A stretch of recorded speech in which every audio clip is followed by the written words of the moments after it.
Recently Disney studios का सबसे चहीता character Mickey mouse, जिसका ओरिजिनल वर्जन जो स्टीमबोट विली का था, अब वो पब्लिक डोमेन में आ चुका है, जिसे आप में से बहुत सारे लोगों ने डिज्नी फिल्म्स के इंट्रोस में देखा होगा। और अब हर कोई उसे अपने हिसाब से किसी भी जॉनरा में यूज कर पाएगा, फिर चाहे वो मूवीज हो, गेम्स हो या फिर और कोई दूसरा जॉनरा। जैसे हाल ही में न्यूज आई थी कि उसके ऊपर एक हॉरर गेम भी बनने वाली है और शायद अब तक वो बन चुकी होगी, और शायद आने वाले फ्यूचर में हम उसके ऊपर कोई फिल्म भी देख सकते हैं जिसके ऊपर डिज्नी का कोई भी कंट्रोल नहीं होगा और ना ही डिज्नी उसके ऊपर कोई एक्शन भी ले पाएगी। जैसे हाल ही में जब विनी द पू का कैरेक्टर पब्लिक डोमेन में गया था तो उसके ऊपर भी हमें एक हॉरर फिल्म देखने को मिली थी। वैसे तो मिकी माउस के राइट्स 2003 में ही एक्सपायर हो जाते, लेकिन डिज्नी ने 1998 में अपने कैरेक्टर के राइट्स को बचाने के लिए कॉपीराइट एक्ट पर थोड़ा दबाव डाला था, जिस वजह से उसे 20 इयर्स के लिए और एक्सटेंड किया गया। यूएस कॉपीराइट लॉ के हिसाब से 1998 तक सारे कॉपीराइट्स का पीरियड सिर्फ 75 इयर्स का था, और 1998 में जब लॉ में चेंजेस हुए जिसके पीछे सबसे बड़ा हाथ डिज्नी का था, जिससे 20 इयर्स एक्सटेंड होकर कॉपीराइट पीरियड 95 इयर्स का हुआ।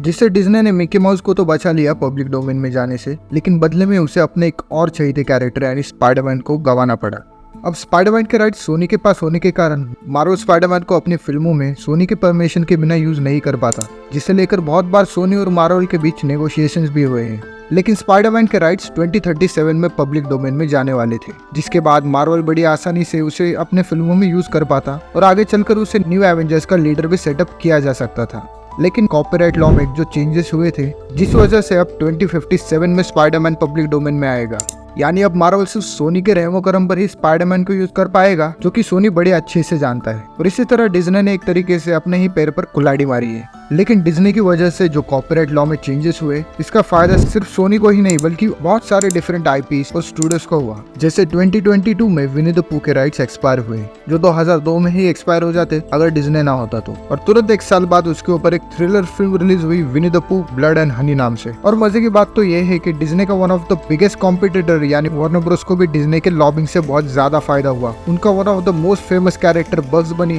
जो 2015 में ही पब्लिक डोमेन में आ जाता अगर डिज्नी ना होता तो। वैसे अगर नोटिस किया जाए तो जितने सारे कैरेक्टर जिनके राइट पब्लिक डोमेन में आ चुके हैं, जैसे मिकी माउस, विनी द पू और अब डोनाल्ड डक भी आने वाला है, जिन्हें बचपन में हम सब ने देखा होगा एक बहुत ही ज्यादा फ्रेंडली और मासूम रूप में। लेकिन उन्हीं कैरेक्टर को लेकर अब उसके ऊपर hard R rated slasher film बनाई जा रही है, जिसमें उन कैरेक्टर्स को इविल और गॉरी सीन्स के साथ प्रेजेंट किया जाता है। वही कार्टून कैरेक्टर्स जिन्हें हम बचपन में अगर कोई बुरा सपना आए तो टीवी पे देखकर सोते थे, और आज अगर वही कैरेक्टर्स को कोई लाइव एक्शन में देखे तो उन्हें नाइटमेयर आ सकते हैं। लेकिन ऐसे प्रेजेंटेशन क्यों की जा रही है? इसका एक रीजन ये भी हो सकता है कि शायद जो बच्चे इन्हें बचपन में देखकर बड़े हुए हैं और बड़े होने के बाद जब उन्हें फेरी टेल्स और रियल लाइफ की हार्श रियलिटी समझ में आने लगी, तो शायद हम सभी अपने वही पुराने कार्टून कैरेक्टर्स को एक डार्क लाइट में इमेजिन करने लगते हैं। जैसे विनी द पू ब्लड एंड हनी में दिखाया गया है कि जब क्रिस्टोफर अपने घर वापस लौट जाता है और उसके पीछे भारी सर्दियां आने के कारण खाना न मिलने से सारे क्रीचर्स एक दूसरे को मार के खाने लगते हैं और इंसानों की दुनिया में आकर उन्हें भी मारने लगते हैं, जो कि कुछ ज्यादा ही डार्क टर्न्स ऑफ इवेंट्स के साथ पेश की जाती है। और ये ज्यादा हैरानी की बात नहीं होगी कि आगे चलकर हमें मिकी माउस के कैरेक्टर के साथ भी